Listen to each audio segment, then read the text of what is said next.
I think it benefits people to separate passion from profit. And what I mean by this is not everything in life needs to be something that you profit from. You don't always have to make money or monetize every little thing just because you think it can be monetized. I know recently I started drawing. One of my goals is to make a comic book.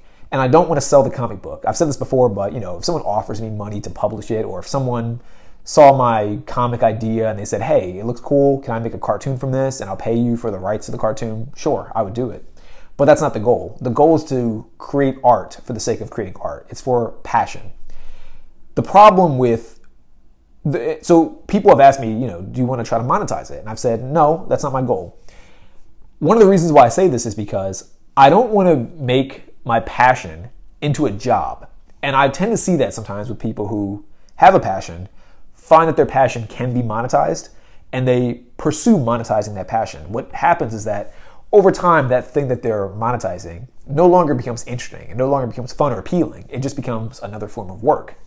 And I think one of the worst things you could do to yourself is take something that used to be a passion and turn it into something that you're doing solely for the sake of profit.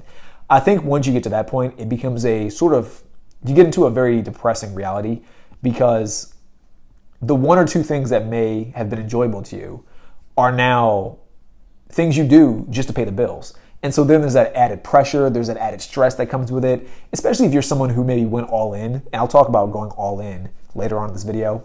But if you're someone who went all in on your passion and monetizing it, I think you'll come to a situation where you'll find that your passion has become sort of your prison.